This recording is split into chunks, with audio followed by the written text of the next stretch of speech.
Welcome everyone to this second community event. I hope you're not too tired from the day of talk we had yesterday. I'm Sylvain, I'm a research engineer at Hugging Face, and I've led the team that develops the Hugging Face course. We're very excited to release part 2 of the course with content that should help you tackle any NLP task. And I'll close today's event with Lewis. Lewis, if you want to introduce yourself. Yeah, g'day everyone. Thanks, Sylvain. I'm a machine learning engineer in the open source team at Hugging Face, and I've been working with Sylvain and the team to build the content for this course as well. So to get started, I thought I'd just share how we're going to do the questions today. So if it was your first time joining us, then what you need to do is go to the Hugging Face forums. And if you click on the course category, you'll see that we have a bunch of topics for each of the speakers today. And so, for example, today, I think I'm going first. So you can go to this topic and then you can ask, whatever question you want. It doesn't just have to be about the talk. Go ahead, ask whatever you want. And then we'll base the voting on the number of likes per question, just in case there are lots of questions that people want to ask. So that's the main housekeeping thing. And with that, I think we can kick the event off. Yes. So thanks, Lewis. And yeah, let me introduce the first keeper, Lewis. Lewis is a machine learning engineer at Hugging Face, focused on developing open source tools and making them accessible to the wider community. And he's also the co-author of an upcoming O'Reilly book on Transformers that you should definitely read. And today he will talk to us about how easy it is to start training with the Hugging Face Transformers trainer. So let's go out of the way and we'll show your talk.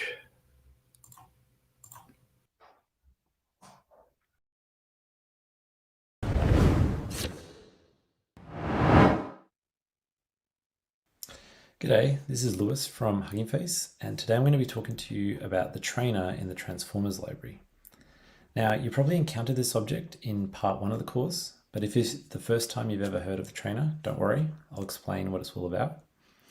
So as you can probably guess by the name, the trainer is for training models.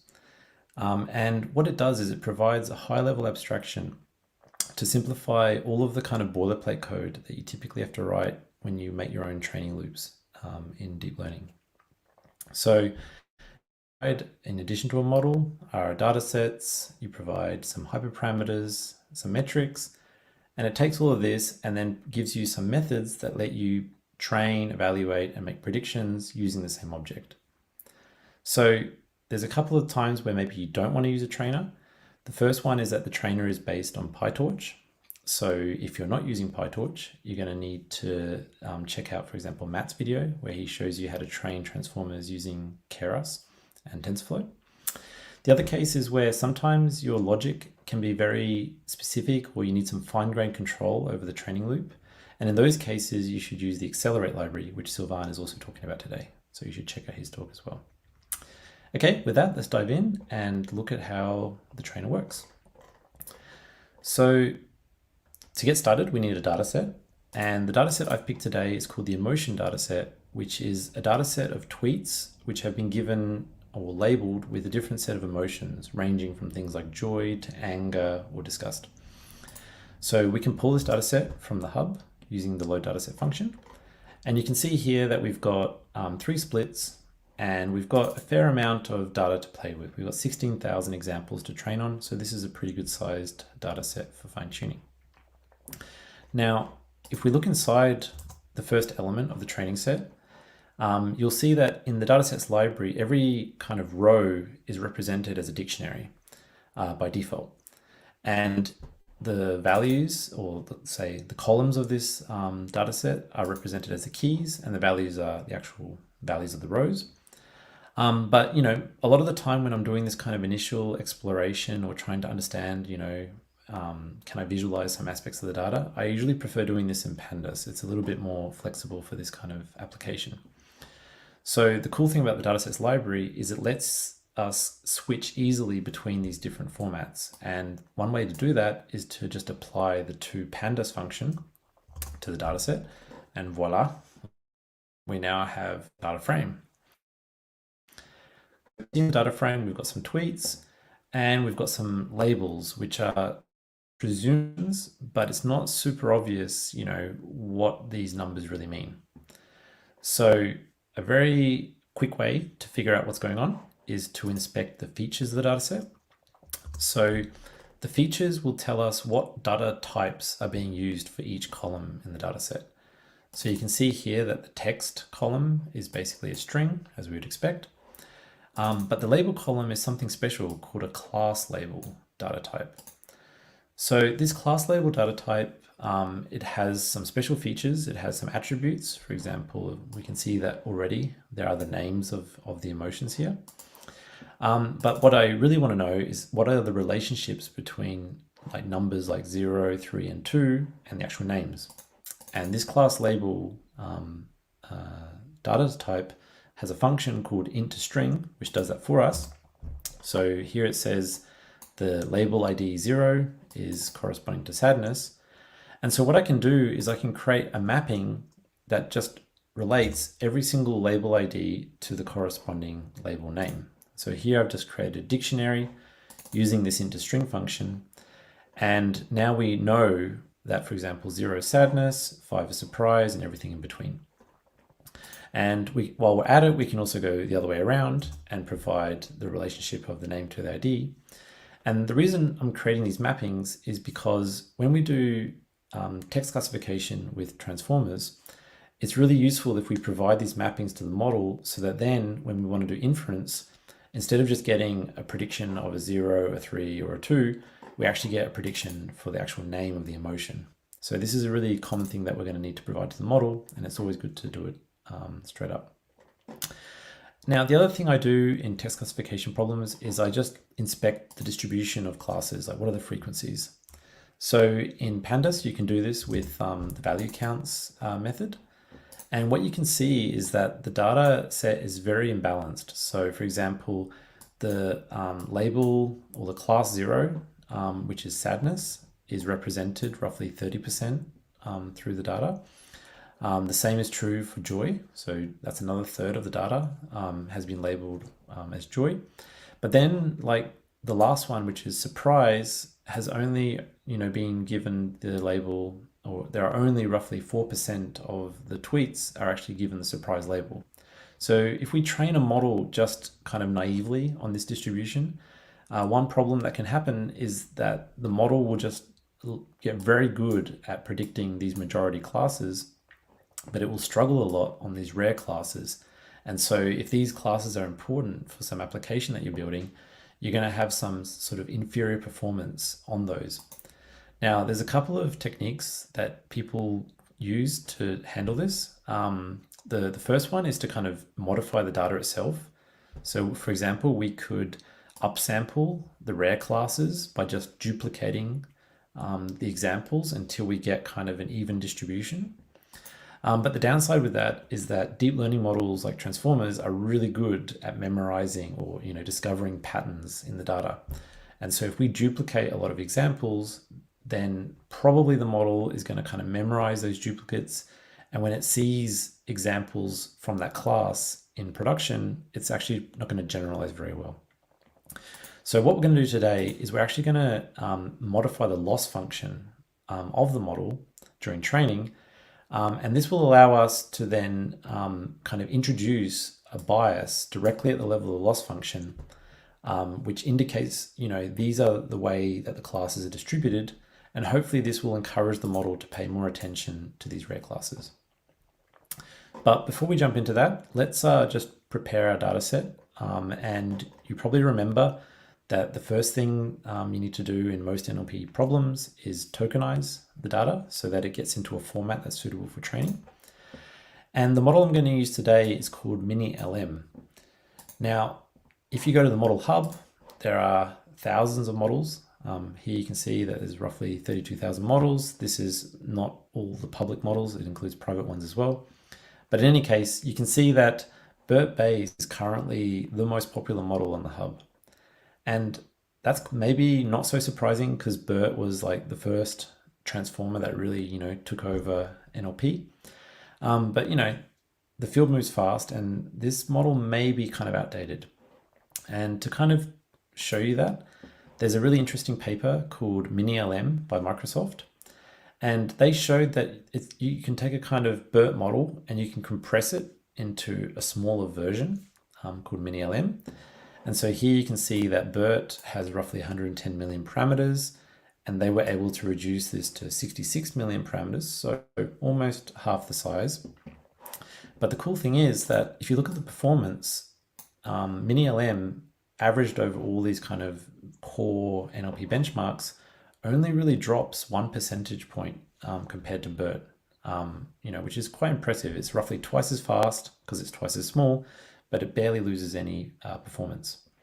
So my advice is maybe don't use BERT, don't reach for BERT the first time. Maybe pick one of these faster and models like Mini-LM or DistillBERT, and you'll typically find that you can then iterate much faster in your experiments because they're faster to train. So I'm going to use the Mini-LM model, and I just pick the pre-trained checkpoint from the hub. Now, once we have our tokenizer, we can feed in an example, and we can see that, okay, we're now getting input IDs. So these are like the sort of tokenized inputs that we're going to feed to the model. We have token type IDs, which are kind of common with BERT models to indicate whether we have a sentence 1 or sentence 2.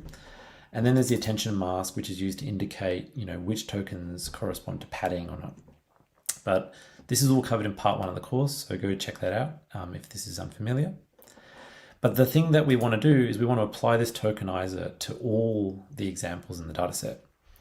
And the Datasets library provides a map method, which is a powerful way of just providing a function and applying that function to all the examples. So here what I'm doing is I've defined a function called tokenized text, which will take some inputs. It will tokenize them just as we did before. And the other thing I'm going to do is I'm going to truncate any of the long examples because every transformer model has a maximum sequence size it can process. And by specifying the truncation, we can then ensure that we don't get any errors during training. So if I go ahead and do that, I'll get now a tokenized data set. And you can see that indeed, we've now added some new columns, the input IDs and token type IDs, which correspond to the objects that we want to use during training. So without further ado, let's think about, how do we handle this question of class and balance? So the way we could do this is we can say, okay, in the data, there's some frequency distribution, and I'm going to then introduce some kind of weights, or let's say coefficients for the loss function, which will multiply each one of those classes by an amount reflected in the data.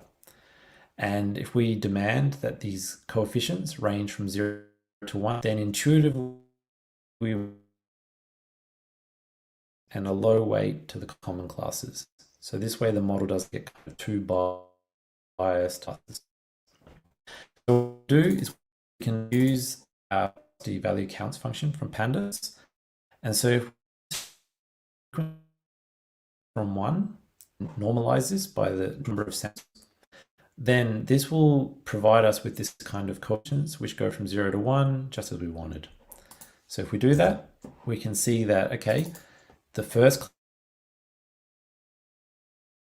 has been normalized to be multiplied by 0.7. One of the sort of rare. So this will hopefully boost the signal training. And because the trainer is based on PyTorch, we ultimately want all of these weights to be torch tensors. So I'm just going to convert this from a NumPy array into a torch tensor. And while we're at it, we're going to put it on the GPU because that's ultimately, where we want to do the training. And just one last thing to sort of take note of is that the trainer, you need to indicate kind of which column corresponds to the targets, in this case, the labels. And in particular, if we look at the documentation, we can see that your model can compute the loss if a labels argument is provided. So what I'm going to do is I'm going to rename the label column to labels, and then we'll be good to go. Okay, so we now have the ingredients we need to define our trainer. And what I'm doing here is I'm going to create a custom trainer so that we can do this kind of custom loss computation. So in the documentation, what we're told is that if you want to inject custom behavior into the training loop, you can subclass any of these methods here. And we're interested in the compute loss.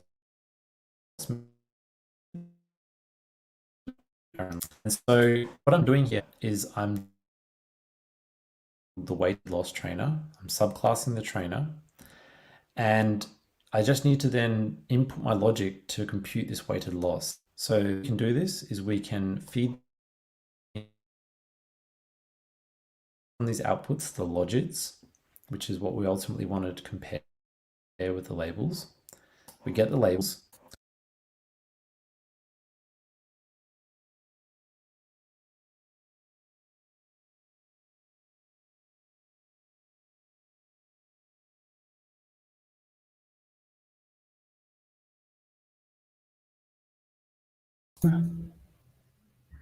Hello, everyone. I think we're having some technical difficulties. So yeah, we have some technical issues. I suggest we just pick up where I was, and I'll just wing it. I mean, can you just try once from your laptop? I think I have some streaming issues on my hand. Sure. So maybe it will work better if you try to stream the videos in my place. And you were at around 12 minutes. I'm very sorry about the quality problem. A smaller version called mini LTRs. I'm going to truncate. So 12 minutes, you said? Yeah, you were around there. All right. And because the trainer is based on PyTorch, we ultimately want all of these weights to be torch tensors. So I'm just going to convert this from a NumPy array into a torch tensor. And while we're at it, we're going to put it on the GPU because that's ultimately, where we want to do the training. And just one last thing to sort of take note of is that the trainer, you need to indicate kind of which column corresponds to the targets, in this case, the labels.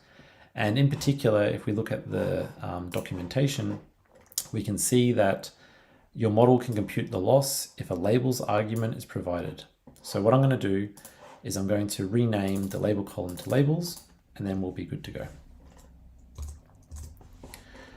Okay, so we now have the ingredients we need to define our trainer. And what I'm doing here is I'm going to create a custom trainer so that we can do this kind of custom loss computation. So in the documentation, what we're told is that if you want to inject custom behavior into the training loop, you can subclass any of these methods here and then input any sort of logic that you want. And so the one that we're interested in is the compute loss method because we want to compute our own loss function. And so what I'm doing here is I'm just creating a new class called the weighted loss trainer. I'm subclassing the trainer, and I just need to then input my logic to compute this weighted loss. So the way we can do this is we can feed the inputs to the model to get the outputs. We can then extract from these outputs the logits, which is what we ultimately wanted to compare with the labels. We get the labels. And then in PyTorch, there's a loss function called cross entropy loss, where you can provide an actual weight corresponding to these class weights that we computed earlier. And once we have our loss function, we can then compute the loss directly. And we just need to return, the loss if the function just returns the loss by itself, or in some cases, we also need to return the model outputs. And that's indicated here by this return outputs flag. So now we've got our trainer, we can just go ahead and fill in the missing pieces that we need. And those missing pieces are kind of described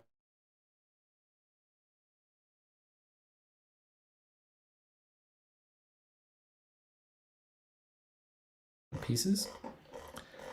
So we can instantiate a model using the from pre-train method. And because we're dealing with text classification, we're going to treat this as a sequence classification task. And here you can see that in addition to the pre-trained checkpoint that we use for the tokenizer, I'm also providing the number of labels that are associated with the data set and also the mappings from the label IDs to the label names. So this will instantiate the model. Then we need some metrics. And here I'm using the F1 score from scikit-learn And the reason for that is that if you're dealing with imbalanced data, the accuracy will be biased towards the majority class and give you kind of like a false or an inflated score. Whereas the F1 score is sort of like the mean of precision and recall, and this is a better way of kind of trading off these imbalances. So this function you would have seen in part 1, but basically we extract the labels and the predictions, we feed them into our metric, and then we just return a dictionary which has that metric. So that's pretty straightforward. And then the last thing we need to provide are the hyperparameters. So here, the main thing you need with the training arguments is you need to provide an output directory, which is going to save all the checkpoints of the model, the tokenizer, the configuration, some other files. But we also can specify other things, for example, the number of epochs we want to train, the learning rate. And one thing that's really good to know is, for example, whether you use mixed precision. So if your GPU supports mixed precision training, you should always use FP16 true to make it go fast. And the last thing we want to do is we want to push our model to the hub during training. So all the checkpoints, we can just push them automatically to the hub with push to hub true. And you'll find that model basically in the same location on your account as the name of this output directory. And we'll see that in a minute or so. So once we've got the model, the hyperparameters, the metrics, the datasets, we feed all of these into the trainer. And here it's just the same signature that we would have used for a vanilla trainer, but we've now got our custom trainer with our custom loss. And once we instantiate the trainer, it will create a repository on the Hugging Face hub. It will then clone it, and then in our local directory, it will use that to store all of these checkpoints during training. So now we can train the model, and it's just a one-liner. And this takes around 5 minutes on my GPU.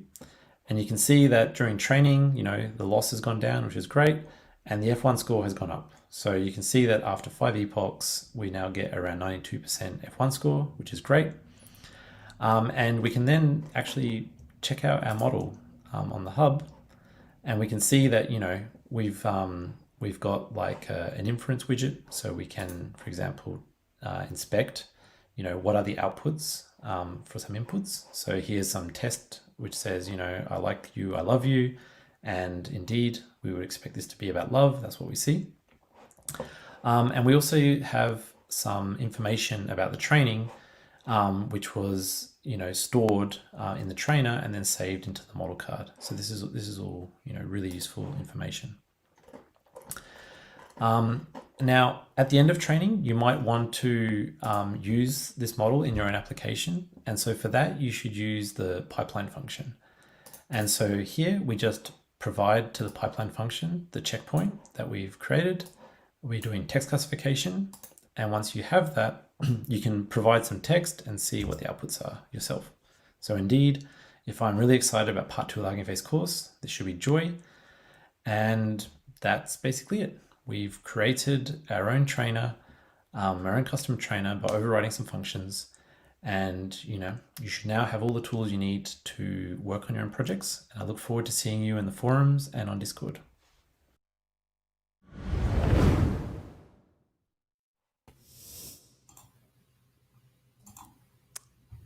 Hello, everyone. Welcome back. Sorry for these technical difficulties. Yeah, it's all right, but it should be better right now. We figured out a way to stream the videos without them being like with the sound completely disconnected from the video. So thanks for your talk, Lewis. And we have a couple of questions for you. The first one is, you use the datasets library in your talk, but can I use my own datasets with the trainer? Yes, you can. So basically, you can actually use the datasets library to load your own datasets. For example, if you have your dataset stored as a CSV file, then the datasets library lets you load this in a good format, and then you can just tokenize this and feed it into the trainer as you wish. But you could also, if you wished, use your own like sort of PyTorch datasets. That would also work. I mean, Sylvain is the creator of the trainer, so he can always override me with true wisdom. No, that seems correct. Another question we had on the forums is, you suggest changing BERT base for MiniLM as baseline pre-trained model. Is there an analogous recommendation for multilingual models? Which checkpoints should be the go-to? Yeah, that's a great question. So this is certainly something that I think happens almost anytime you're working outside of the US and you have to deal with multiple languages. And for me personally, like a very strong baseline for this is XLM Roberta. It's a model from Facebook that was trained on 100 languages in parallel, and it gets quite good results, and it does better than, for example, multilingual BERT, which was one of the first multilingual transformers. So that's probably what I would use if I was starting out.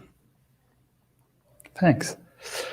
Another question we have is, how can we debug something when something goes wrong with the trainer? Well, you should go to chapter 8 of the course and watch the video where Sylvain walks you step by step on how to do this. But just to give you a high-level summary, I mean, it's a training kind of loop or pipeline, and there's several places things can go wrong. So the first thing that you should always check is the data in its right format. So a really common mistake that I myself make almost all the time is I forget to tokenize the data, and then you're just trying to feed strings to the model and it gets confused. Another thing that can go wrong is maybe the name of your labels column isn't right. So you saw in the tutorial, I had to change this to make it work kind of out of the box. And then of course, there's all the CUDA hell of things like out of memory, side assert errors, all this garbage.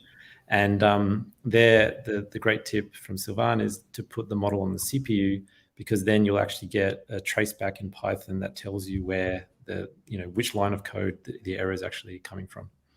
So I would say those are kind of the main things. So check the data, put it on CPU, and then have fun. Another question that's linked to the technical difficulties. So during the technical glitch, Lewis explains the weighted loss. Can you show it again? So could you share your screen and show it again? Because apparently there was something that people missed. Yeah, sure. Let's do that. Thanks a lot. Okay, so let's see. You should be able to see this weighted loss trainer. Where is it? Up here. Yeah. So let me just very quickly say what I was trying to do here. So basically in the trainer, you can override various methods, and the thing that we wanted to do was to find a way to kind of weight the loss according to the distribution of classes in the data. So I had actually previously computed the class weights, and what you can do then is just extract the outputs from the model to get the logits, get the labels from the data, and then just compute the loss using the standard cross-entropy loss. And then basically this function will just return the loss and the model outputs if that's needed, or just the loss by itself.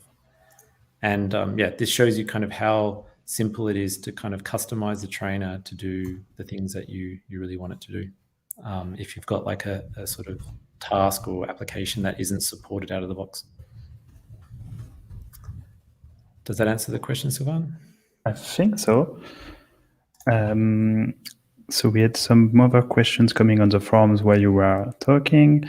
Is there a page in the docs, a chapter in the course, an external resource with an overview of different loss functions and their advantages, disadvantages?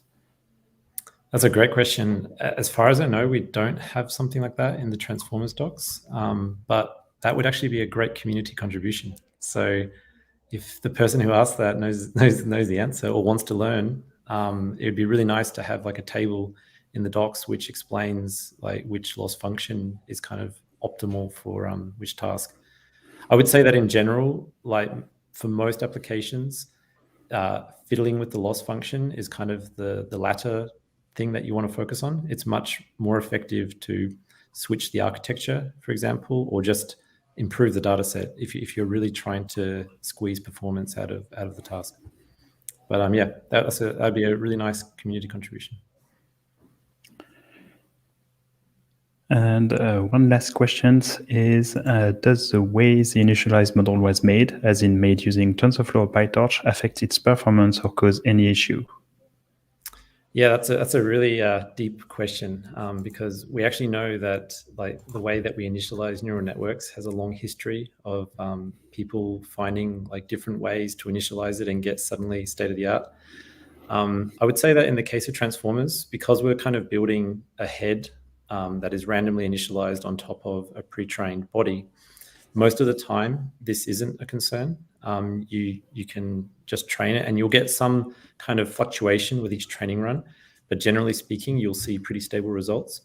The only time I've seen this actually be a problem is if you have a lot of classes. So imagine I have like 1,000 classes or something like this, and suddenly in some of the rare examples, my model has only got like 3 examples to see in training, and then you'll start to see much greater fluctuation at the per class level. And then what you can do is do multiple training runs and then kind of average the results to get kind of a confidence window over that. But yeah, generally speaking, you're good to go. And if you want to fix it, you can also set the seed in the trainer. Thanks a lot. That's all the questions people had. And yeah, and I think it's time for our next speaker. Do you want to introduce him, Lewis?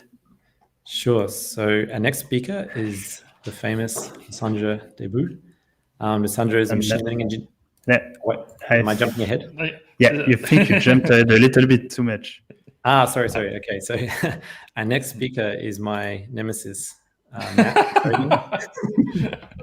so Matt, you may have seen recently, he just tweeted like an hour ago that everyone comes to him complaining about TensorFlow bugs, and I'm one of those people. And so today, Matt's going to tell us like how amazing TensorFlow and Keras is.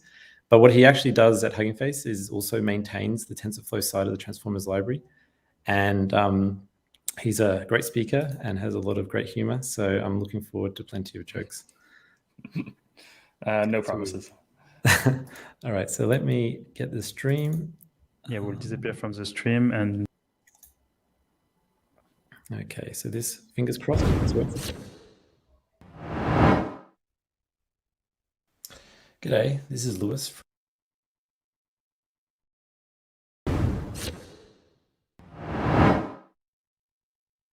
Hi, so this is going to be a quick talk about new features we've added to the Hugging Face libraries, particularly for TensorFlow and Keras users. So there's one particularly important feature I want to show today, which saves me a huge amount of repetitive boilerplate code, and it also improves the memory usage and performance of my training by a very large factor.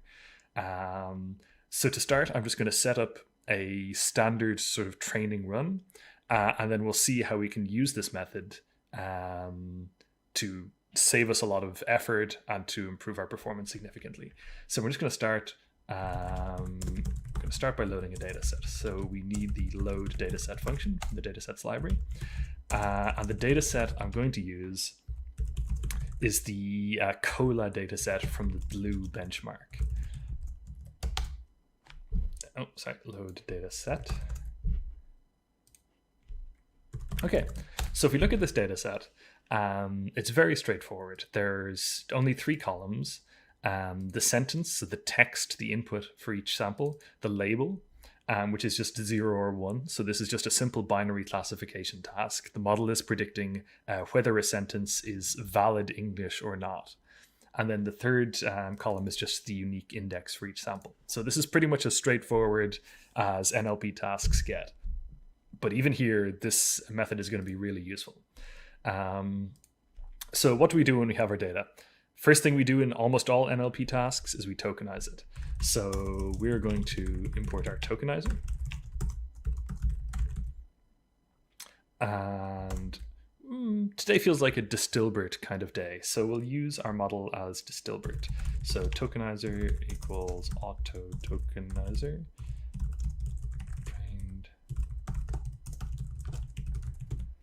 Okay, so that should give us the Distilbert tokenizer. And now there's a cool trick for applying these things for tokenizing datasets, and that is to use the dataset.map method. And I'll show you here. If we just make a quick tokenization function, and all the tokenization function does is it just tokenizes the sentence key of whatever data set you pass it, because the sentence key is the key that contains all the input text for each of these samples. Then all we need to do to tokenize all of our data sets is to use the dataset.map method and map that function.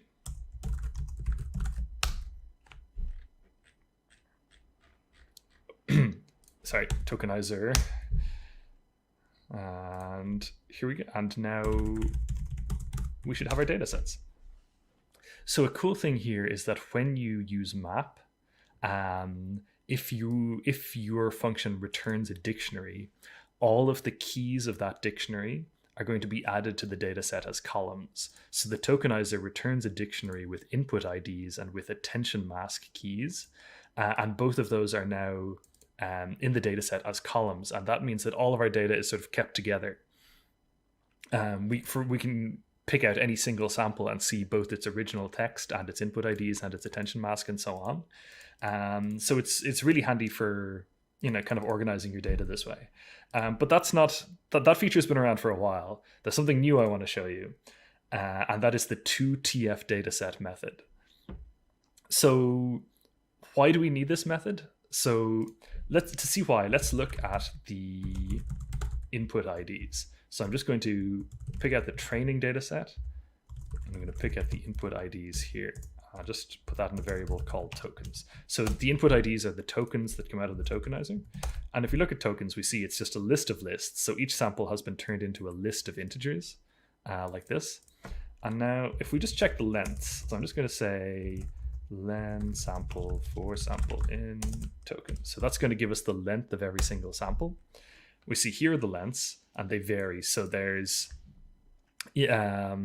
quite a range of lengths. They're mostly around the same length because they're all like one sentence. But even one sentence can have a varying number of words, and each of those words can be split into a varying number of tokens. So there's quite a lot of variability in terms of how many tokens there are. In fact, if we look at the max, we'll see that one sentence has ended up as 47 tokens. And if we look at the mean, we'll get that from the statistics library. We could have also just divide sum by length. That would work as well. We see the mean is 11.5. So if the max is 47 tokens, but the mean is 11.5, the longest sample in that data set is almost 4 times, in fact, slightly more than 4 times as long as the average. And that's a problem, because if we want to turn this data set into one single tensor or one single array, we're going to need to pad every sample to the same length. And particularly when I want to train with Keras, it's really, really helpful if I can get the data in one single array. That's something I really want to do, because then I can just pass it to Keras, and Keras will handle, it will sample from the data, it will shuffle the data, it will make batches for me. I don't have to worry about any of that. But it's pretty difficult to do that here. Because if we have to pad all the samples to the length 47, pretty much 3/4 of our data is going to be padding tokens when we're done. And that means our data set is going to be 4 times bigger than it needs to be, which is going to be a big waste of memory. And it's also going to slow down computation enormously. In the case of the COLA dataset, I mean, these are not huge samples. Even 47 tokens is not that big. Language models can handle inputs from 128 to 512 tokens very easily, and there's more specialized models can go way beyond that. But these, even though we might, we could sort of get away with padding everything to the maximum length for COLA, it's still a big waste, and for other data sets it's an enormous waste, and a waste that would probably make the task impossible if you had to do it. So in general, padding every sample to the maximum length is not something we want to be doing regularly. But if we don't do that, then we can't put all the data in a single array, and that means we can't pass it easily to model.fit. What I personally ended up doing was writing generator functions a lot of the time, and that generator would have to handle shuffling and sampling and batching all the data for me. And it just meant I was writing the same code over and over and over for every task I wanted to do. I would have to write this huge generator, and it was a big source of small bugs would often be in the generator, and it would be just a big annoyance to debug them. So what I want is some way that I can pass the data to TensorFlow without having to write all that boilerplate code, but without padding every sample to the maximum length of the data set. I only want to pad each batch the minimum amount required to make that one single batch a tensor. So the solution we came up with is the 2TF dataset method. And I'll show you how that works here. But the first thing we're going to need before we use it is a collation function. So a data collator is a function that puts together samples into a batch. So you can write your own, but we've got a range that covers pretty much all of the common collation methods you would need to use. So probably the single most common is the data collator with padding, and that's exactly what we need here. We need the data collator with padding data collator, and then we created we initialize it like so. We say data collator with padding. It needs the tokenizer, and the reason it needs the tokenizer is that different models have different padding styles, and so it needs your model's tokenizer, so it knows how to pad data in the way that your model expects. And the second thing it needs to know that you want TensorFlow tensors back. Because these data collators and our tokenizers are all framework agnostic, which means they're designed to work with both PyTorch and TensorFlow and even with JAX. So you need to be very careful that you tell it the type of tensor you want back, so you don't accidentally get PyTorch tensors or some other horrible, undesirable thing in your lovely TensorFlow code. So if we run that, we now have our data collator. And now we can convert the data set like so. We just say, we'll start with just the training data set. So we'll just say tokenized datasets train, and then we call the 2TF dataset method. And what it needs to know is it needs to know the columns, which is going to be which columns of the dataset are we going to be passing to our model. So we can see here that those are almost always the columns that were added by the tokenizer. So we can just put that in there. So those are the columns we want to go as our input. We can also add label columns. So these are the columns that are going to be passed as the label in each batch, and that is labels. It's also, you'll see it's marked as label, but our data collators rename the column label to labels because almost all models expect the input to actually be called labels. Just a minor quirk that will be, the data collator will take care of it for you, so don't worry about that too much. But just be aware of that as an interesting quirk of most transformer models. And then the other things we need are, we just need to tell it that we want the data to be shuffled, and we want a batch size of 16. So these are arguments that you would normally pass to fit. But when you're generating your data outside of fit, for example, with a data generator, these are the things you need to take care of yourself. The 2TF dataset method needs to know whether you're shuffling and what batch size to output for you. But I've tried as much as possible to keep these methods close to the same Keras arguments. So you just move these arguments from fit to 2TF dataset, and it should work in the same way. And then the final argument we need is the collate function. So the argument is collate function, collate fn, and we just pass it the data collator we initialized already. And of course, I just realized we actually need to save that as a variable and not just run it on its own. So if we run that, this is just TensorFlow initialization, don't worry about it. And if we look at our data set, we see we get this nice data set out. So it's each batch, this is showing you sort of the shape of each batch that's going to come out of the data set. So you can see that each batch is an input dictionary, and the keys are attention mask and input IDs. It also gives you the shapes and the types for those. And then the second element of the tuple is a label here. And it's just a one-dimensional vector with shape 16. So that's exactly what we want. And the great thing is this data set is just ready to go. So now all we need to do is compile and fit our model. We'll just get our optimizer. So it's from TensorFlow to keras.optimizers Atom. And the reason we are doing it this way and not just calling Atom by string is, of course, that we need significantly lower learning rates for Atom than the default. Atom by default has a learning rate of 1e minus 3, but with transformers, something like 5e minus 5 is usually much more appropriate. So that's almost 20 times lower. In fact, exactly 20 times lower. And the second thing we'll need is to import our loss.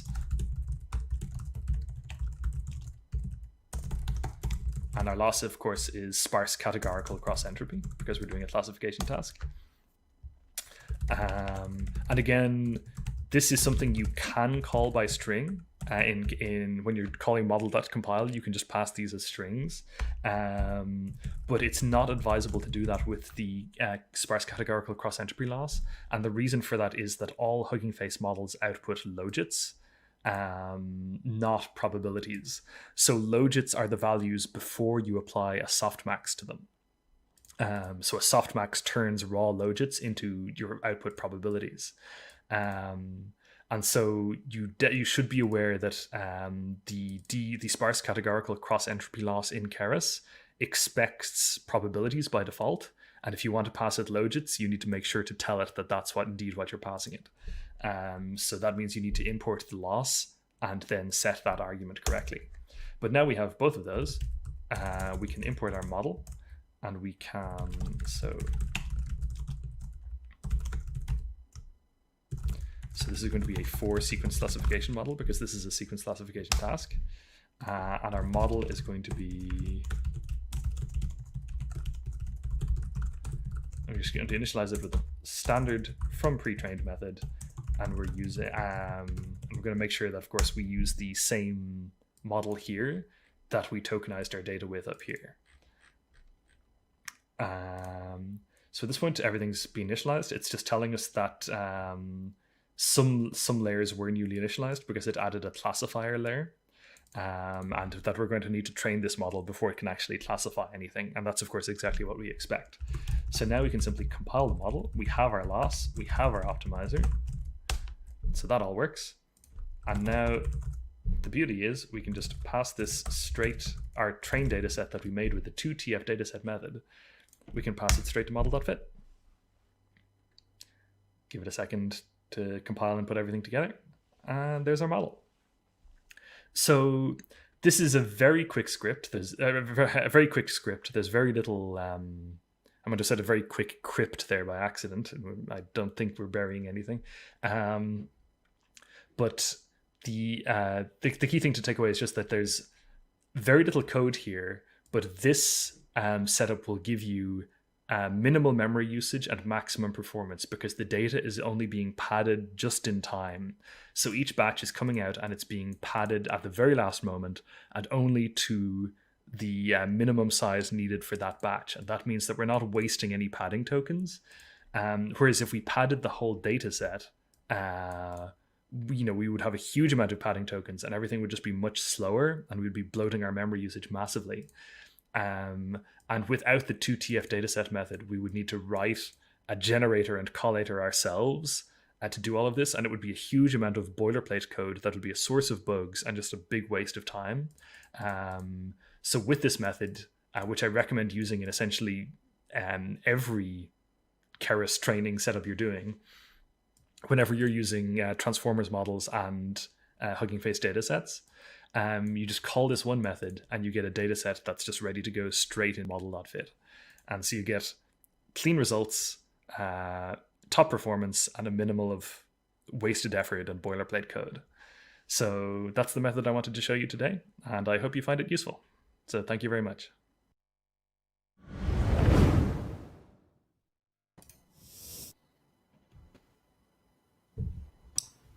Hey, everyone. So thank you very much for that talk, Matt. That was super nice. Yeah, that was very insightful. Thanks. We also appreciate the little dig at PyTorch. It's important to be clear where my loyalties lie. Cool. So we have a couple of questions. So let's see.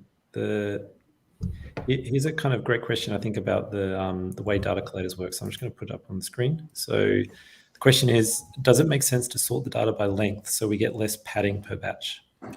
So that's a clever idea. That would actually work. You would then get these batches that would only be padded a small amount. The problem then is you're not sampling your data randomly. So all data would end up being batched together with the same other samples. So you would not get a random shuffle of your data set if you did that. And that would mean, especially if you're training for multiple epochs, your training would start to have very weird properties. Because of that lack of random sampling. So I don't think it would work in practice. You might get away with it with one epoch of training, maybe. But even then, I'm not sure I recommend it. Great. So then we have another question, which is about zero-shot models. So if you have something like a zero-shot model, how does the TensorFlow auto model for sequence classification change? Okay, that's a really good question. So in the example I used here, I started with Distilbert, and Distilbert is a language model, not a sequence classification model. And so when you put Distilbert in TF auto model for sequence classification, it basically sticks a classifier head on the like very last layer of Distilbert and just randomly initializes those weights. So that will not be capable of zero-shot classification. So if you want to do zero-shot classification, you need to start with a checkpoint that was trained on some sequence classification task in the past, so that it will have the sequence classification head. And then you do zero-shot classification by just applying that model directly to your data without training. And the hope is that if it was trained on data in the past that is relatively similar to your data, then you will get zero-shot classification out of it. But that you will never get zero-shot classification from a base language model like Distilbert base. Just because it has never done sequence classification before. So it always has to be trained with some labeled data. Awesome.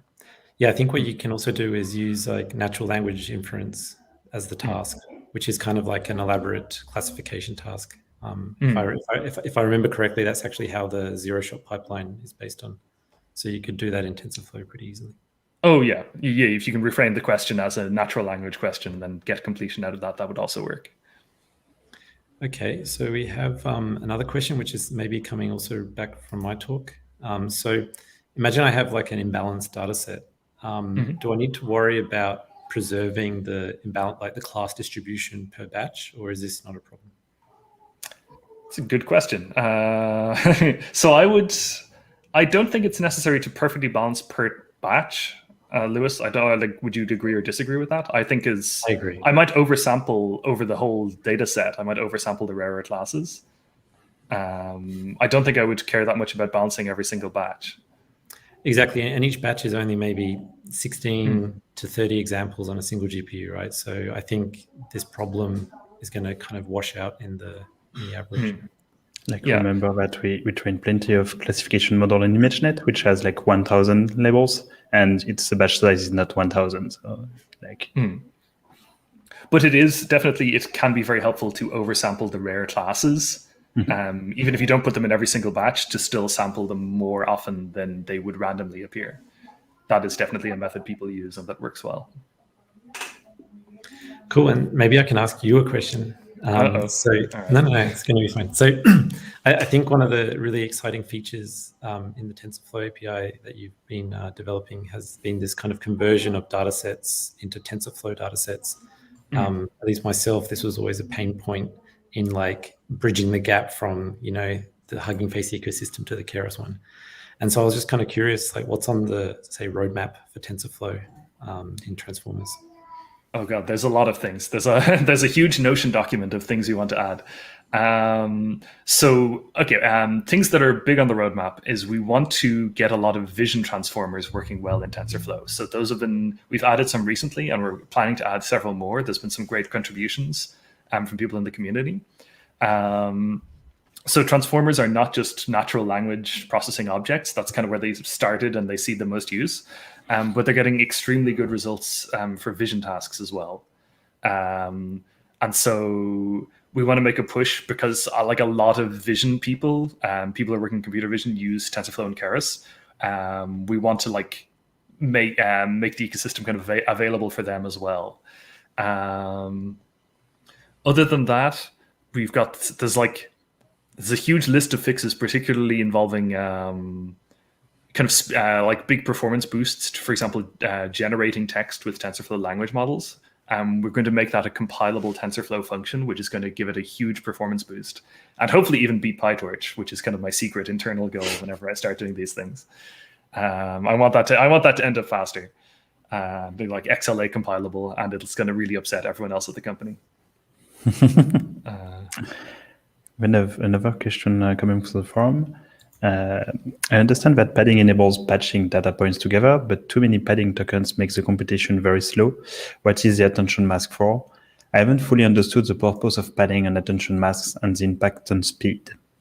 Okay, so that's a really good question. So the reason for padding is that if samples are different lengths, if you want to put them in an array, the array is going to be square or rectangular, basically. It's going to expect that every sample is the same length. So when we pad, we basically put these null padding tokens onto the end of every sample. And those are just there to basically bring them up to the same length, but we don't really want them to affect the computation at all. And that's what the attention mask is for. So the attention mask is the attention mask is the same shape as the input array, and it contains ones for real tokens and zeros for padding tokens. And it basically tells the model to ignore all the tokens with a 0 in the attention mask. So you can, like I said, pad the whole data set, but then you end up with your attention mask mostly being zeros and most of your samples just being padding tokens, stretching off into the distance. And that's just very slow and very inefficient because padding tokens do still waste a bit of memory and computation time, even though we try and get the model to ignore them. So it's ideal to use as few of them as possible, and that's what this method is all about. Awesome. Do we have any more questions, Sylvain? I think did we ask the one about the maximum length? Yes. I think, okay. So we have no more questions. Great. So Perfect. Thanks once again, Matt. And I'll hand over to Thanks, Sylvain to introduce the next speaker. So yes, let me remove Matt and add our next speaker. Hi. So yeah, just to introduce him, Lysandre is a machine learning engineer at Hugging Face, where he's involved in many open source projects. And his aim is to make machine learning accessible to everyone by developing powerful tools with a very simple API. And today he's going to talk to us about the Hugging Face Hub as a means to collaborate on and share on machine learning projects. Let me. Great. I'm just adding the video to the stream. Hey everybody, welcome to this talk about the Hugging Face Hub. I'm Lysandre, I'm part of the open source team at Hugging Face, and I'm super happy to be here to present to you all everything we've built over the last few years. So we'll get straight to the point, and we'll start with the three main aspects of the Hugging Face Hub. So these are models, datasets, and spaces. We'll take a look at the first two in detail and have a small introduction of the third one because Merve is going to present the third one, the spaces, in her standalone talk. So let's first take a look at the Model Hub. The Model Hub hosts a wide variety of different models. It acts as a platform for hosting and sharing models. And actually, we just passed the 20,000 public models milestone this weekend, which is pretty exciting. And these models, these 20,000 public models, are trained on a lot of different tasks. So we have a lot of filtering options on the left. If we go take a look at the tasks category, there's a split for the domains, the fields. The natural language processing models come first, with many different tasks available. And in other fields, there are the audio and computer vision domains, with here too quite a lot of different tasks. The models available here are not necessarily from the Transformers library. The Model Hub is agnostic to the library. So while there are a lot of Transformer models, there are also models from other libraries such as Flare, TIM, SpeechBrain, Scikit-learn, and many others.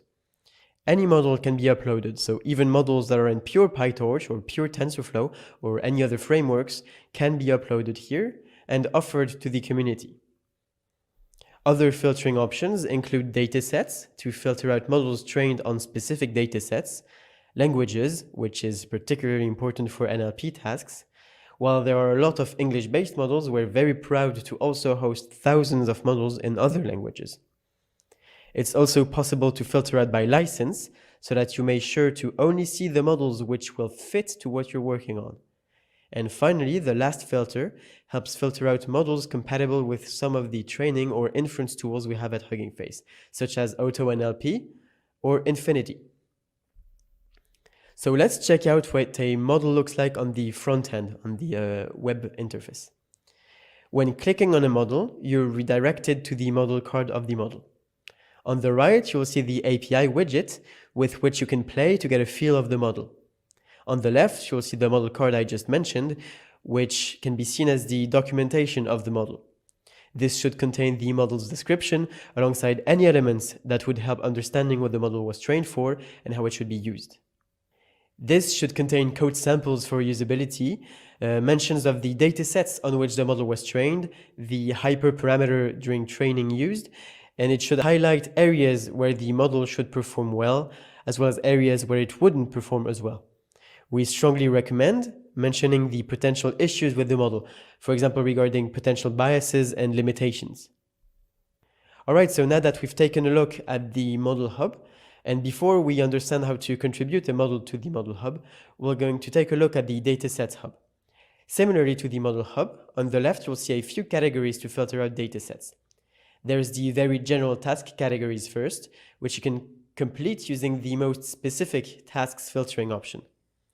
You'll then get a few other filtering options like languages, sizes, and licenses. When clicking on a dataset, you'll be facing this super cool page with a lot of information about the dataset. The first thing we'll see on the page is the brand new dataset preview, which allows you to navigate the dataset and get a feel for the format and content of that dataset. This works with text, but also with images, for example here with MNIST. You can take a look at the different splits, for example the training and testing split here. And coming back to the GLUE dataset page, you'll see some additional information which may be useful. Similarly to the model card, there is the dataset card, which is as important and really goes a long way to explain what is the dataset made of and how it should be used. Additionally, on the right, you'll find all the models which were trained on this dataset. Cool, so now that we've taken a look at both the Model Hub and the Dataset Hub, the final third big component of the Hugging Face Hub are the spaces. Spaces are a super good way to demo your machine learning projects. They're customizable and deserve a talk on their own, which is great as Merve will dive deep in spaces with you in a bit. Okay, now that we understand a bit the three core components, let's understand how we can work with them and collaborate using them. So what's really cool with the hub is that all of those are basically Git repositories. Models, datasets, and spaces are all Git repositories which you can clone to your machine. And there are several ways to work on them. The first one is through the Hugging Face website, which is very straightforward but is a bit limiting. The second one is through the open source libraries themselves. For example, if working with transformers or datasets, you'll see some loading and saving utilities which will work directly with the hub. I won't dive into them here as Lewis will do so in his upcoming talk. Here we'll study the third way, which is using the Hugging Face Hub Python library. This is what is used under the hood and by all third-party libraries, and it provides a super simple API which sits right on top of Git and GitLFS to provide custom utility methods. So it's exactly like using Git in your command line, except it's made for model and dataset and spaces repositories with a few useful utility functions. So let's start with a simple use case. We have this model, which is a really cool model from the Transformers library. It can perform some super fancy text generation in the computational linguistics style. Let me show you the model first. I start by looking at the files which are in the model. Here I see that I have both the tokenizer and model files inside the folder. I load the tokenizer and I load the model to have them in memory directly. Now that I'm ready, the first thing I want to do is to create a model repository on the Hugging Face Hub. I do so using the create repo function from the Hugging Face Hub Python library. I call it with the myCoolArchive model parameter, which means that I'll be creating that repository under my namespace, which is Lysandre. I can check that it was correctly created by checking out the web interface, navigating to my profile page, and boom, the model is indeed here. If I check the content, however, I see that it is empty, which is normal since we just created it. Now that the model repository is created, I want something to handle it. For that, I use the repository object. I instantiate it with two parameters. The first one, local folder, is the folder I'll be using locally to store the clone of the repository. The second parameter is the ID of the repository which I'm cloning. Nice! Now that the repository is cloned, I should have a local folder containing the remote files.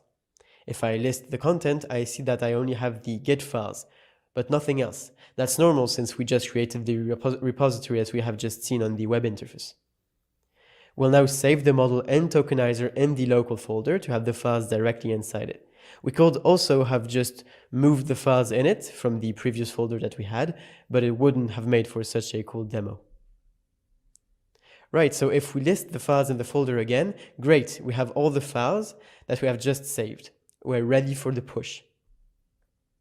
We now follow the usual Git workflow. We first stage the files using the git add method. We input a special parameter, which is the auto-LFS track parameter. This does some LFS magic under the hood, where it will automatically track large files that would be otherwise rejected. It's not always necessary, but it doesn't hurt to run it. We then commit the files, and we push those files. Since I sped up that part 20 times, it ended up being super fast, which is fantastic. Nice, we have successfully committed our model. If we go back over to the web interface, we can see that there's now an Inference API widget. So we can try it out directly on the website and make sure that the model works exactly as we expect it to. Nice, we have successfully committed our model. We'll take a quick look at doing the same with a dataset, which isn't very different. So I have my dataset saved on disk. I'll import it using the load from disk method. I load my super cool dataset in memory, and I use the two same methods I used before. Here, I add another argument, which is the repo type argument. I'm essentially telling the methods that they're handling a different repo type. They're handling a dataset rather than a model. Now that the repository is created, I can take a look at it in the web interface. It's empty once again, but we're going to fit it really soon. We save the dataset using the toParquet method to save it as a Parquet file, using the traditional git add, commit, and push, and we're good to go.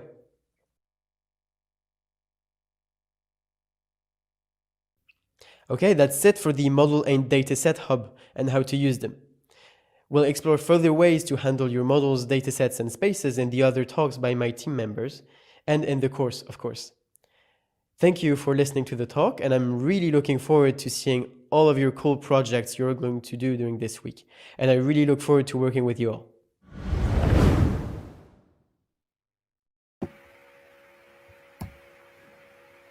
Great. Thanks for that talk, Lysandre. It was super nice. Thank you. The most enthusiasm I've ever seen about the MNIST dataset. So Yeah, I'm very enthusiastic about like model cards, dataset cards. Even the model here with computational linguistics made me excited. So cool. So a couple of questions that come to mind is when we're using the hub to share, say, models, for example, some of these models that we have now are getting quite large. Is there kind of a limit to what I can push to the hub? Can it be GPT-3? Oh, that's a good question. So yeah, as you said, the model sizes have been getting bigger and bigger, and in the past we've had a few issues with managing such big models. But actually, like the infrastructure is getting more robust to do so. Like a good example of a huge, it's not a model, but it's a data set, which I believe is the multilingual version of C4, which weighs 19 terabytes. It actually lives on the hub right now. And there's no, actually the big science effort, which is this big effort with more than 500 scientists working on creating a very big artifact, uses the hub as a means to store intermediary weights. So these weights can end up being very, very large. And the hub is a cool place to use. It's not necessarily the best place according to what you're trying to do, but for most use cases, it's definitely a place to be considered to store very large weights. Awesome, great. And another question that I've often wondered is, like, the Hugging Face Hub is one of several hubs that exist in this space. So we have the TensorFlow hub, there's also a PyTorch hub, and I know there's also some other dataset hubs. I was just wondering, like, what do you think are like kind of sort of differences, like sort of philosophically, between these different hubs? That's a good question. So I think there are quite big differences in between each of those hubs. With the model and the dataset hub, what we're really trying to achieve is we're trying to have this agnostic platform where people can share their models agnostically to the library. So it may be in PyTorch, it may be in TensorFlow, it may be in JAX, or even many other libraries like seen in the videos. We have support for LNNLP, we have support for Spacey, we have support for many others. I believe there were some efforts in Julia also recently. So we're just being very open to any contributions that might be helpful to the community. As long as it's open, it's fine. And then, like, if you compare it to the PyTorch hub, it's a bit different, as the PyTorch hub shares something a bit different with the weights, but also code to run directly inside the Python runtime, whereas we mostly share just weights. So then it's up to you to get your code running as you want, inspect it as you want. Whereas with the PyTorch hub, it's just slightly different and not as raw, I'd say. It's still super cool and has a lot of. It's very useful, I would say, but it just serves a different purpose than our hub serves, and I think the two are very complementary. Yeah, exactly.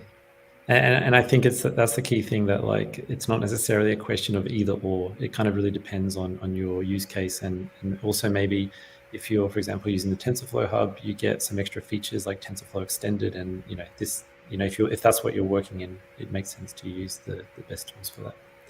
Yeah, absolutely. And like for the Hugging Face hub, what we're really reaching for is for this central platform where everybody can feel free to share their models as much as they want. They can just store as many checkpoints they want. For example, with the recent trainer changes, we really encourage people to push their intermediary checkpoints to the hub as standalone commits. So for example, if you do a full training run using the trainer, you have the option to not only push the final model for use, but you can also push every intermediary checkpoints. And where this becomes really cool is that as we have just seen in the video, when I play with the model at the end of pushing it, you can also actually just do that during training. So if you're training a model, you can just at different points of the training, like every 1,000 epochs or every 100 epochs or every 10 epochs, you choose, you can just check and see if the generations are better, or if the according to the task you're doing, of course, but you can just check if the performance of your model is getting better with like very intuitively. Awesome. Yeah, and maybe another question that I've heard a lot from people in the community is like, suppose I'm working in like a framework that maybe isn't supported yet. So I know that right now we have Transformers and we've also got Spacey and LNLP, but like, maybe I'm like a researcher who has like a kind of, let's say, maybe more niche library. Is it still possible for me to share my models on the hub? Absolutely, that's a great question. So the way we do things is that we encourage people to have upstream and downstream supports in their library, which means the ability to just use models from the hub in their library or to push models to the hub.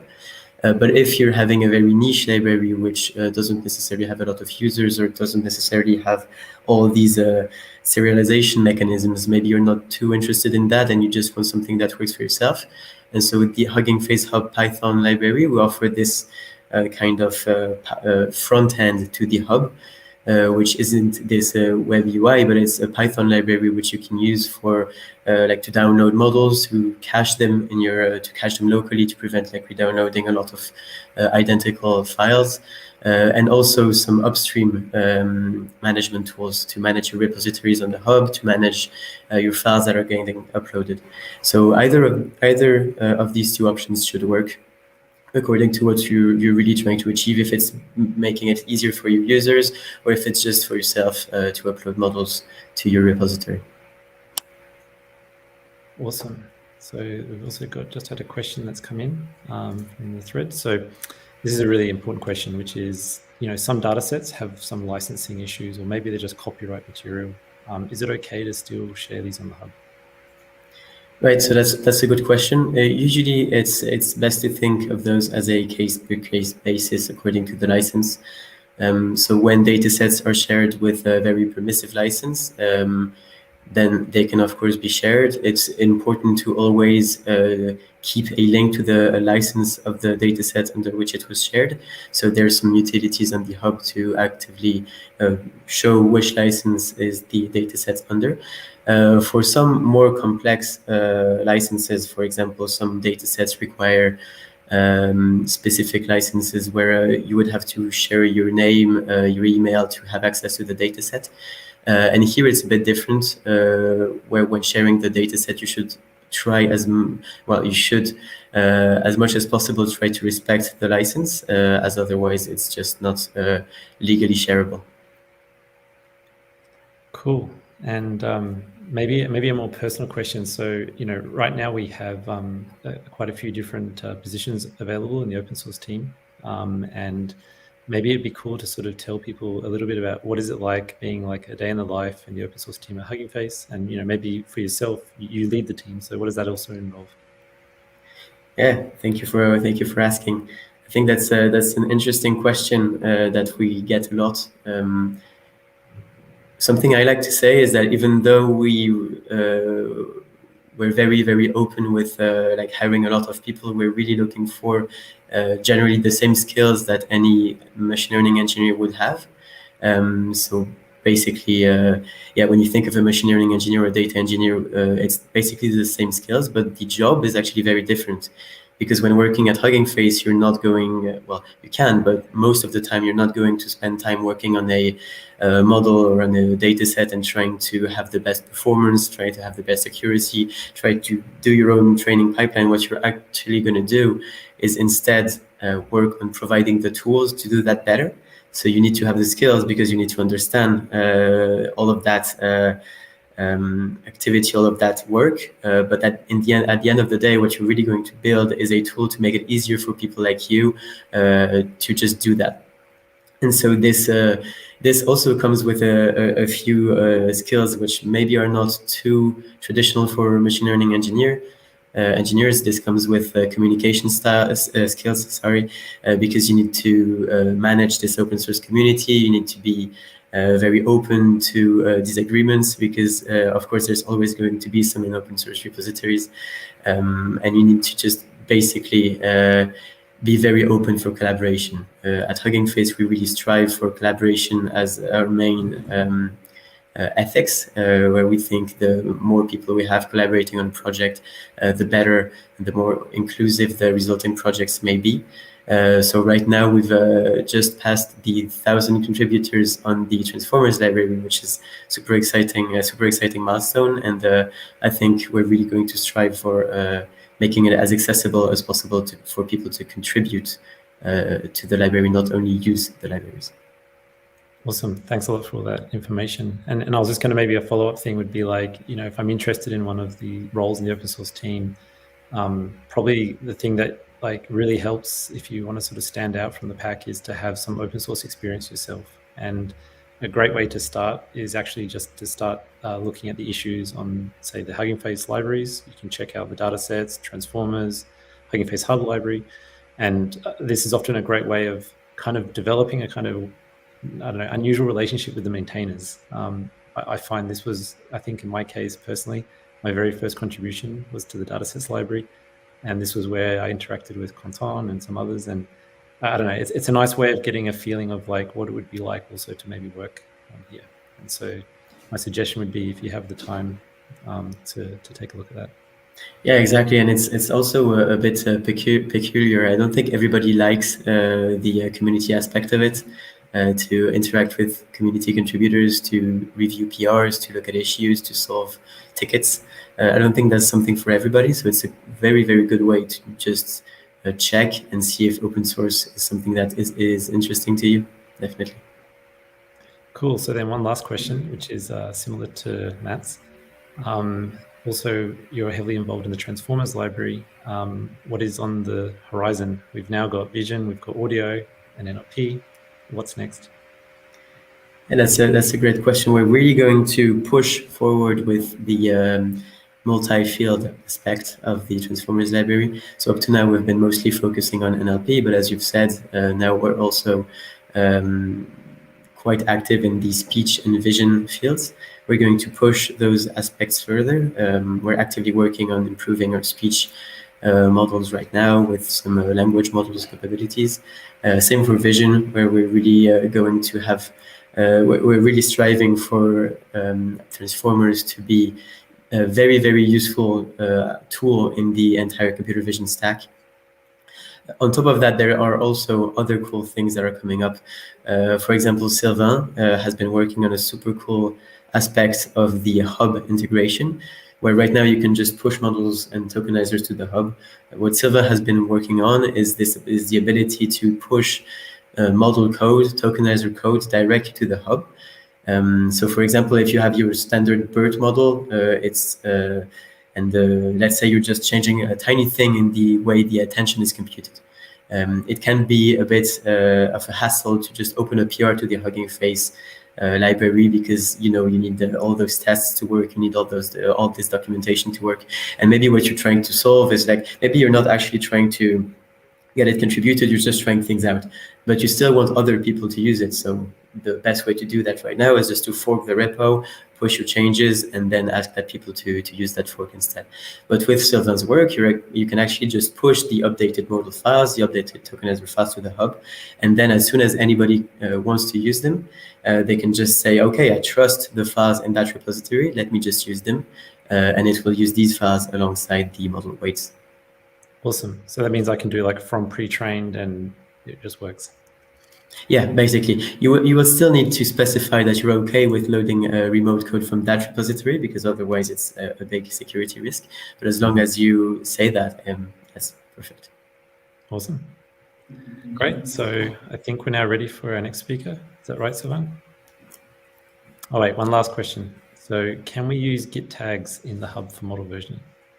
Absolutely, absolutely. Basically, all repositories on the hub are traditional Git repos.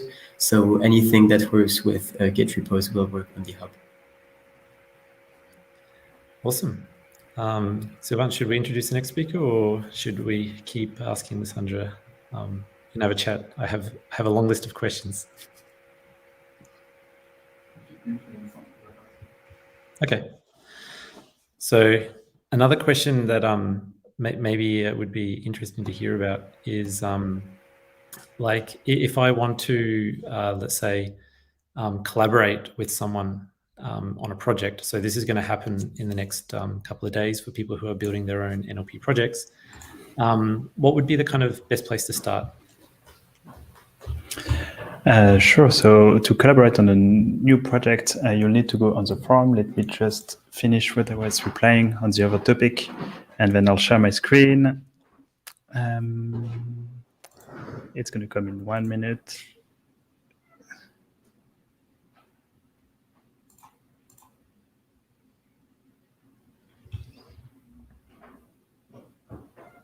So, yes, here is the forums, and if you go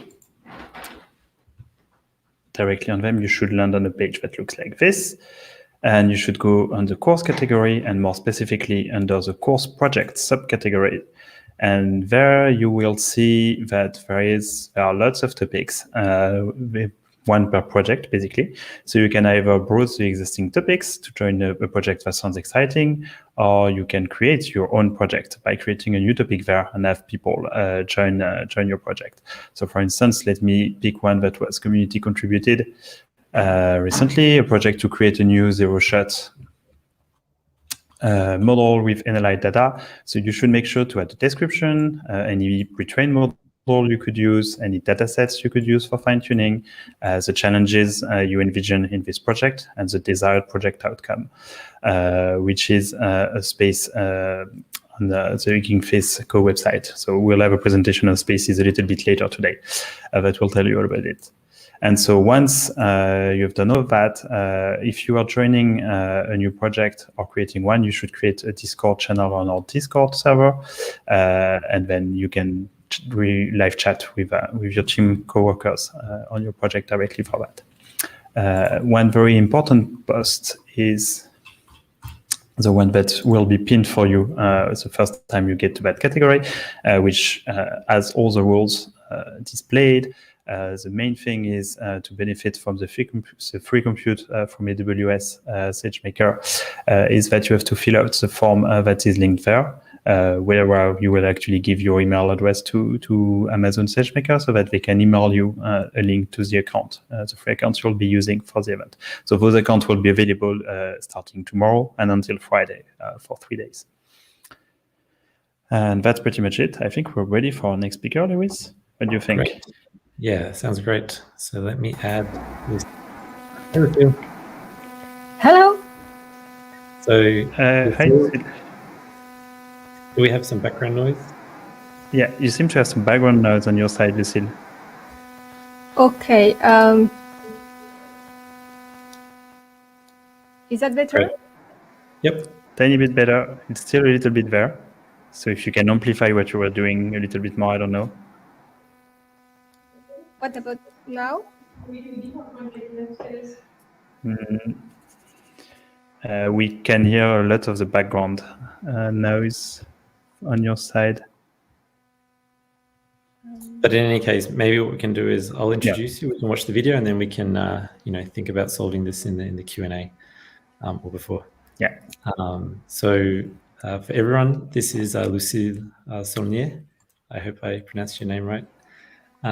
Lucile is a machine learning engineer at Hugging Face, and she develops and supports the use of open source tools. She's also actively involved in many of the research projects in the field of NLP, such as a really cool project about collaborative training. So this is where you try to basically train like a transformer from scratch, distributed across multiple machines in the world. So people share their kind of compute for this. It's a really cool project you should check out. We have it on the blog.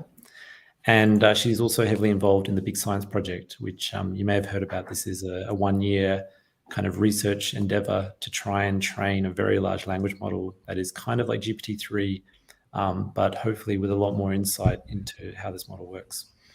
And today she's going to explain to us how to get our own tokenizer with Hugging Face Transformers and the Hugging Face Tokenizers libraries. So thanks, Lucile, and we'll see you for the questions.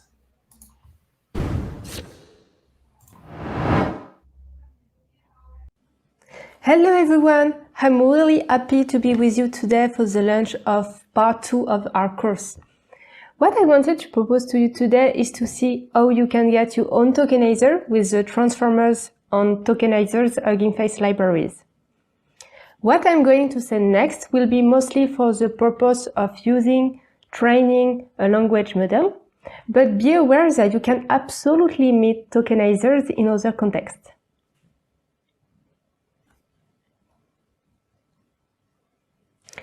So, what is a tokenizer? A tokenizer is a component located between the textual data and the language model. It is in charge of preparing the data, in other words, putting the data in the format expected by the language model.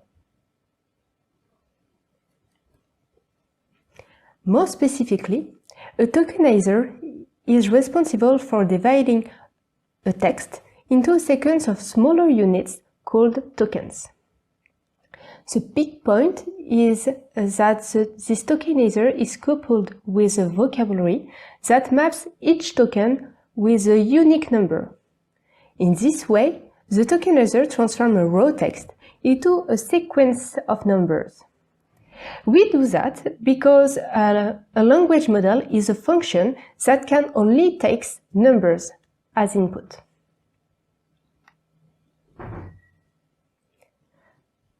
The tokenizer is thus really designed and trained to be the best adapted to the data and the language model.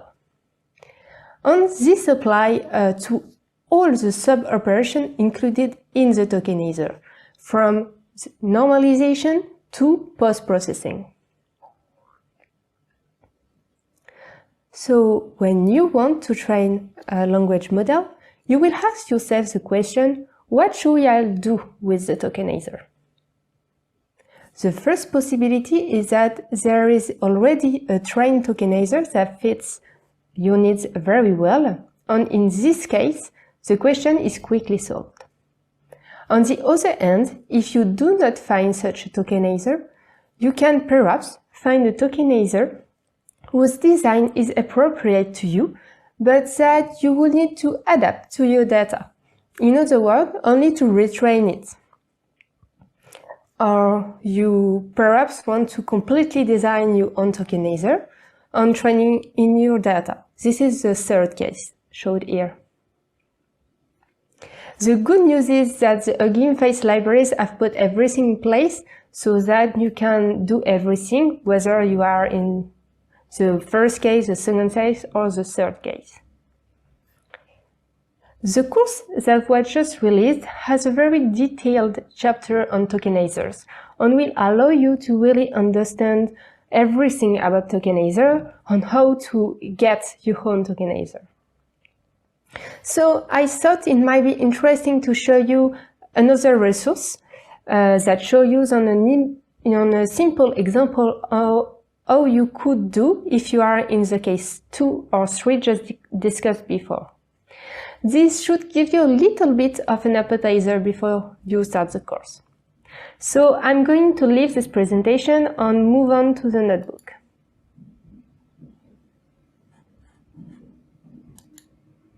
You may already know them, but you can find in the Transformer repository a series of notebooks that explain concepts or how to perform several tasks. And among them, you can find one called Train Your Tokenizer. To save some time, I already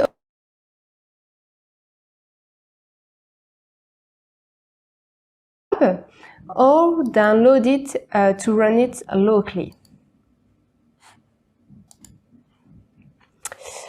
A little extra information. The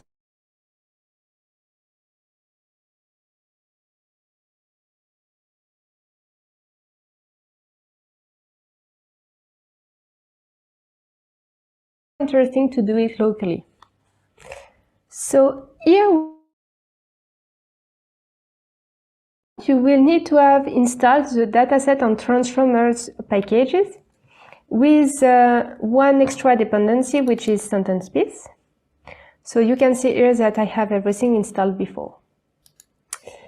Then, whether it's for case 2 or 3 that we just discussed before, you will need to train a tokenizer model. And so for that, you will need some data. If you plan to train a language model afterwards, you just need to take a subpart of your training data. For this example, we will still need data, and we will take the wiki text too.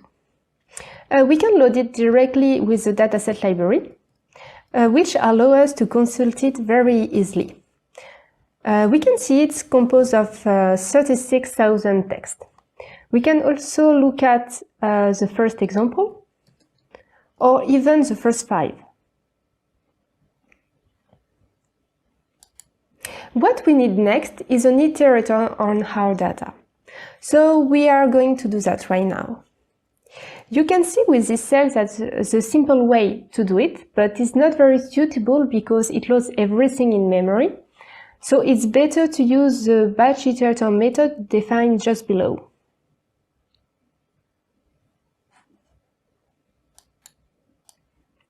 We will now see the solution to the situation 2 of earlier.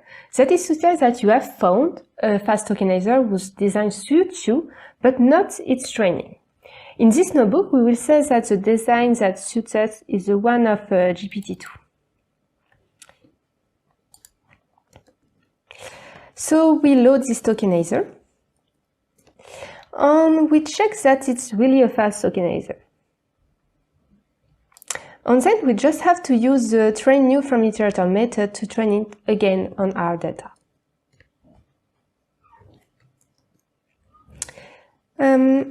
After it's trained, we can see what it gives on our dataset. And that's all. The new tokenizer is ready, so maybe it's a good idea to save it.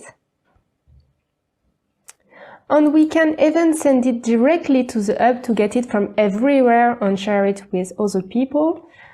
So if you want to do that, you just need to run this cell and fill in your Hugging Face credentials.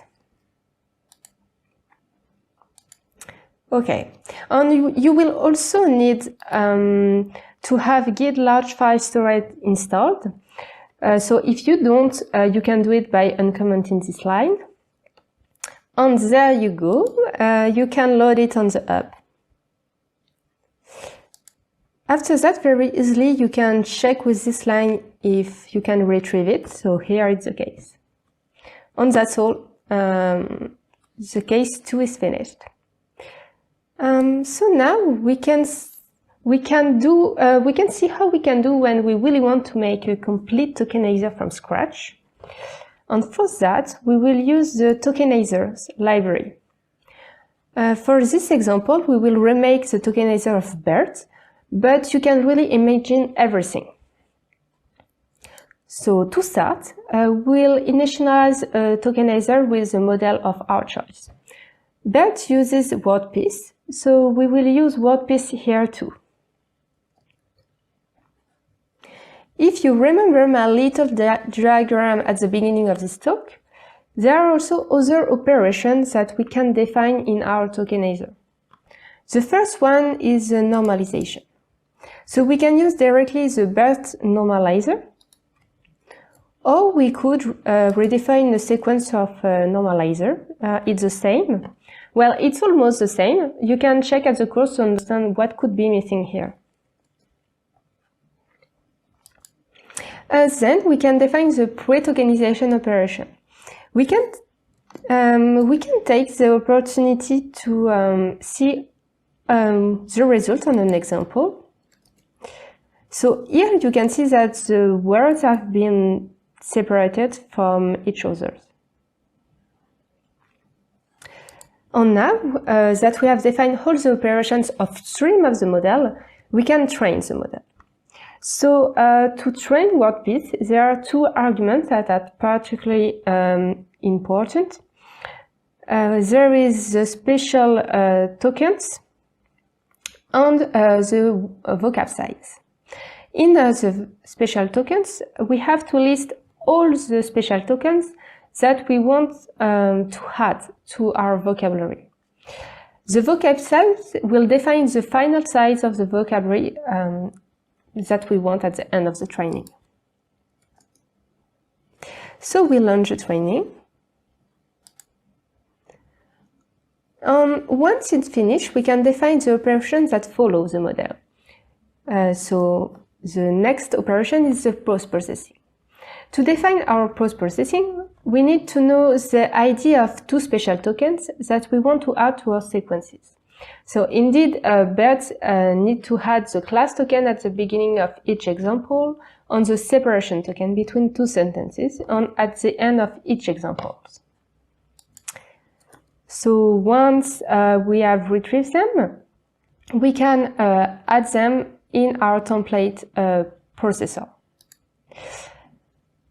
We can also indicate that the output should not contain only the sequence of IDs corresponding to the tokens, but also another sequence indicating the type of each token. Here we will indicate that the tokens belonging to the first sentence should be linked with the type ID of 0 or 1 otherwise. So let's look at what it gives on an example. We can see here the resulting tokens, and we can see that the class token and the set tokens have been added to the final sequence of tokens. We can also look at the type IDs, and the tokens belonging to the first sequence are indeed linked to 0 or 1 otherwise.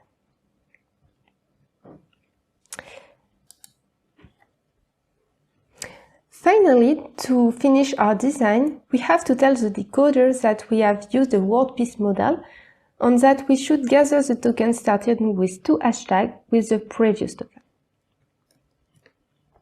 So at this point, we have finished designing our tokenizer, and to be able to use it with a language model, we can load it into a tokenizer fast from the Transformers library.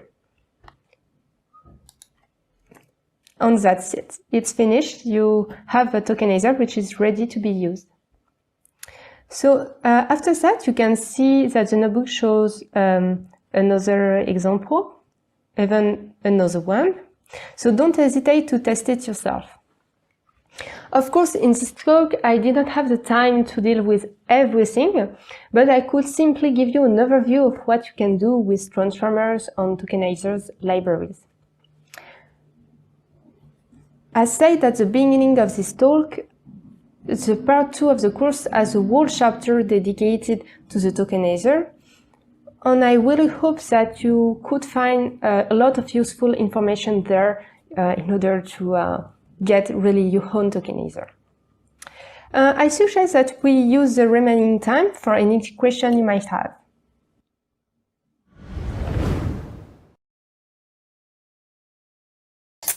Welcome back.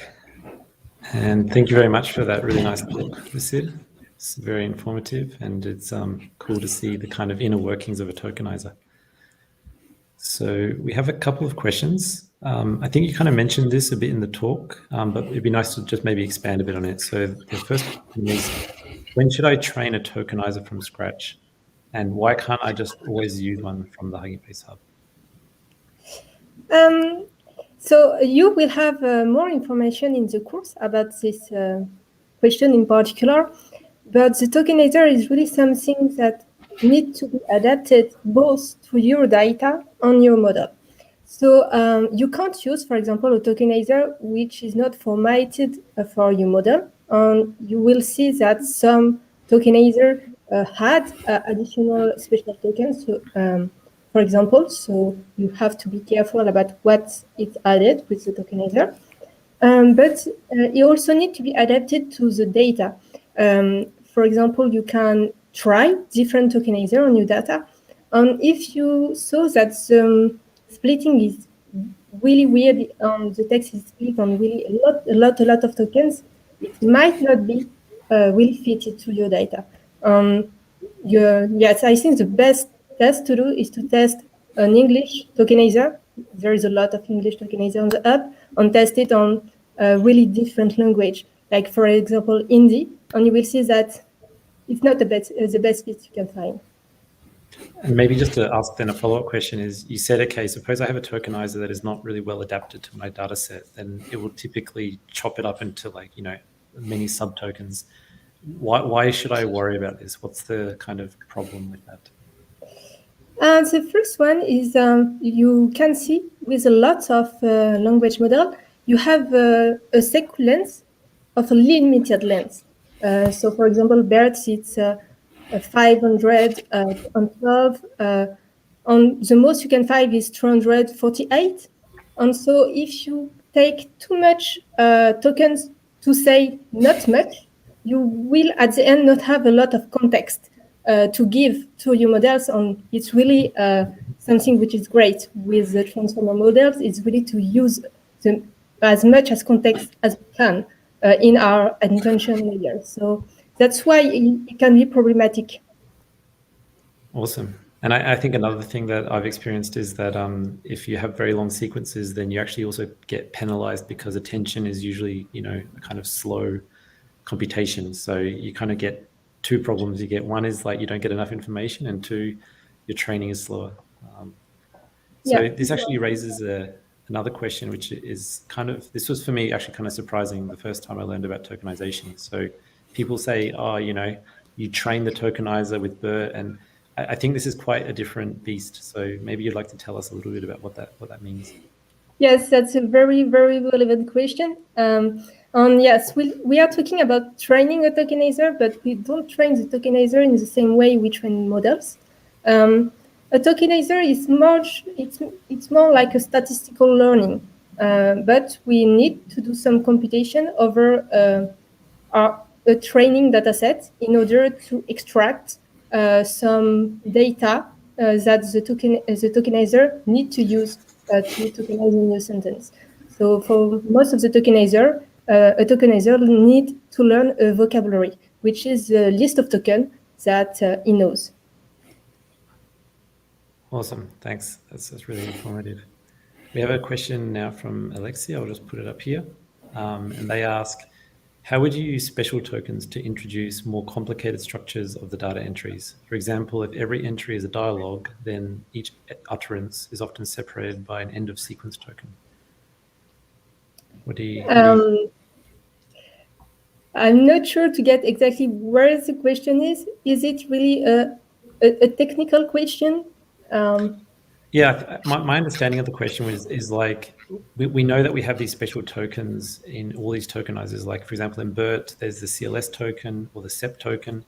And this is kind of a choice by, the designers of the models, how they want to encode some information that's like sort of special to indicate, sentence structure or whatever.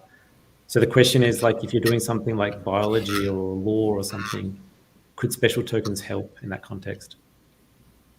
In this sense, yes, I think they can definitely help. I'm sorry, I don't have, I think, really a good advice to give on how to use these special tokens. But yes, you can definitely leverage special tokens in order to tell the model that between these two special tokens, it's a question. Between these two special tokens, it's the answer. You can really use the special tokens. The best way to do it technically is to put them in the template processor part of your tokenizer from the tokenizers library. Awesome. Yeah, and this is actually a kind of related problem. So when you work in industry, you often have like a domain that is quite different from, say, Wikipedia, which is where BERT and all these other models are trained on. And so you get this kind of out of vocab problem where a token maybe doesn't belong in the vocabulary of the tokenizer. I was just wondering, like, how do you think about this problem, and are there some good strategies that we can use to deal with it? That's a really good question too. One solution to the out of vocabulary problem is to use the byte level tokenizer. So what we'll do a byte level tokenizer is like the very fundamental unit you will use. It's a byte, and we only have 258 values for a byte. So we can definitely store all the values of a byte in our vocabulary. On doing that, we will be able to tokenize any new text we can find afterwards. There is also another solution proposed to this problem, but it's really more at the stage of research, I would say. It's really tokenizer based at the unit level. So the byte, you have byte T5, for example, but that's more really recent tokenizer, and it's not the more common that we can find for our language model. Cool, thank you very much. That's a really useful tip. Maybe one last question is more personal. So could you tell us a little bit about what work you do in the Big Science project? Yeah, sure. I will not have the time to really give you the whole view over what Big Science is, but it's really a research project with 700 researchers. So to organize everything, these researchers are working together in working groups. So I'm personally part of two of these working groups. For one, I'm mainly helping on the engineering side, so really running big experiments on really big model on a really big supercomputer, which is called Janze. And with another working group, I'm more working on really the design or research sides, and we are really studying one question in order to see if we can improve in a way the training of language models and give them more capabilities. Cool, thank you. And I think we have a minute left, so maybe I'll ask you one last question. What is your favorite tokenization algorithm and why? I think it's the unigram LM. I like the probabilistic approach. Great. Thank you Thanks a very lot much. for thanks a lot for your talk and your other answers to the questions. Great. So the next speaker is Sylvain. And I think Sylvain doesn't need an introduction to basically anyone here, but I'll do my best. So Sylvain is a research engineer at Hugging Face, and he's one of the core maintainers of Transformers and the developer behind Hugging Face Accelerate. And he likes making model training more accessible and building many of the sort of fundamental tools that we use, like the trainer, for example, that we explained today. And a little personal comment, Sylvain was actually a great inspiration to me because I read your blog post about how you went on this journey from becoming a kind of math teacher in France and kind of self-taught yourself how to do deep learning with fast AI and then working with Jeremy. And this story is really cool. And I think people should read this to get a sense of like how you can really break into this field with a ton of hard work. But it really encouraged me because I came from a different field myself, and it was nice to see that it's possible. Thanks. So Sylvain's going to talk to us today about supercharging your PyTorch training loop with Hugging Face Accelerate. So let me just add the file. Here we go. So this, interesting. So StreamYard says no. 1 second. Oh. Let me try again. So StreamYard says there's an issue. Okay, so I might have to leave for 1 second. It says okay, or maybe Lysandre, if you want to try from backstage. Yeah. Okay, so that's super fun.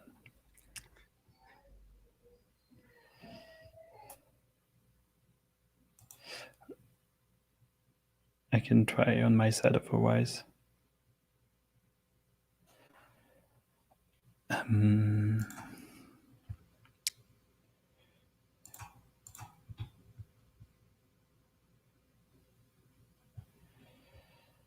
Okay, yes, I have exactly the same issue.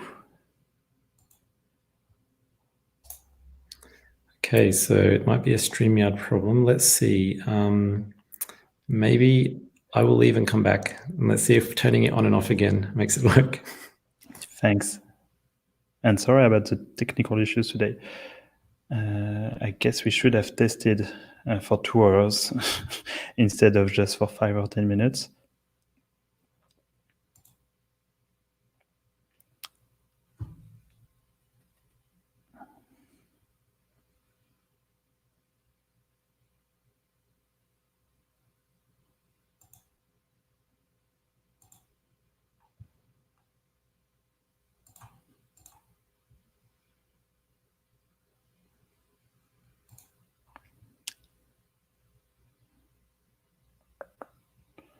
Okay, it seems like people have trouble coming back to the stream.